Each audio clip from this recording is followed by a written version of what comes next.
is what we're doing something that can sustainably continue to be done the way it's being done over the long term? Spoiler alert, most of what we're doing on this planet, that's a hard no, but to be sustainable, that's maybe an easier definition. So simple terms, maybe we just say regenerative, like you're improving by the act of the way that you're managing your land in this case. Regenerative would mean that you are improving the overall sort of environmental picture of the land that you're managing. Sustainable, you are sustaining. You're not gaining, you're not losing, but at least we're not going in that wrong direction where eventually you're not going to be able to farm that way in the future. And that also involves a financial component. A lot of the people that are, mission driven work in this. It's, well, we should do the right thing for the planet. Well, yeah, people need to make a living, and farmers are oftentimes very, very low margin operations where they can't afford to take on the risk, even when they know and want to do that right thing. And the truth is, if we're talking about it as being sustainable in terms of using all the most modern technologies in agriculture and trying to run a sustainable operation financially and environmentally. What happens is if you make a transition from more conventional agricultural practices, more intensive tillage and things like that that have been done historically to manage weeds and pests, to make that transition to something that is, low tillage, low ground disturbance, or no tillage, and using more integrated systems with like cover crops and things like that, there is a cost to changing machinery. There's a cost to planting cover crops that's not offset by a direct revenue piece.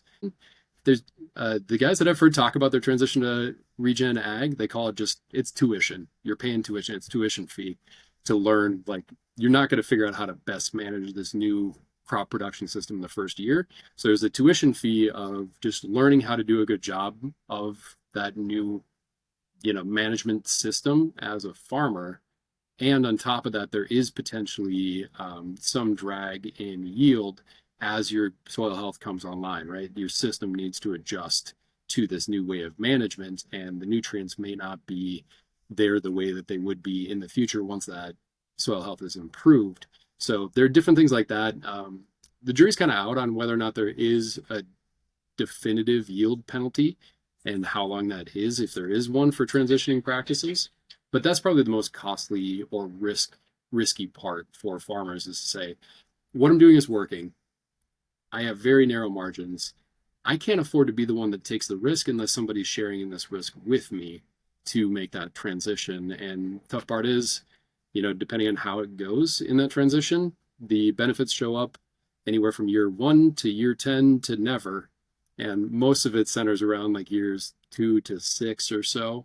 But that kind of uncertainty is pretty hard to plan around if you're, again, lean margin and making financial decisions with your banker year to year. That's how it's going. It's a pretty tough proposition to your banker to say, hey, I know I'm just barely paying back my operating line right now, but you want to take a chance with me for the next couple of years where I'm probably going to lose money, and hopefully it works out. The system's it's just not built to work with that. But over the long term, it is proven beyond question that better soil health management practices, therefore, more regenerative practices, are more profitable and more resilient over the long term. So if you take that long-term lens, or if you're looking at it from a system scale standpoint, it is irrefutable that, regenerative ag practices are the future. Last thing I would want to mention there would be, one of the things that clouds the conversation on this, because it sounds so obviously good, Nick, like, why is this not happening? Well, part of it's finance, but so much of it is wrapped up in some form of identity politics around this stuff. It's like, you talk to somebody and like, I try to eat whole foods as much as I can, more veggies and more raw meats and try to not eat the super processed stuff. Great. Or I'm a vegan. And then there's this whole other set of things that go along with that. Well, are you eating that way because of your belief around how animals are managed in today's society? Or are you eating that way for your own health and the planetary health, and what's driving that? So when you start to talk about sustainability, I mean, are we saying non-GMO, no artificial tools, chemicals, adjustments, anything like that? Well, if that's what we're talking about, then there is a huge cost in terms of productivity and profitability, because that is taking a major step backwards in terms of the evolution of technology in agriculture. And I won't claim to have an opinion, good or bad. It's just like, let's be honest about the trade-off, that if everybody went pure non-GMO, organic, regenerative, we're going to have a feeding the planet problem immediately because we're not going to be producing at the same level. And that's a really nuanced debate that we're probably not getting into here.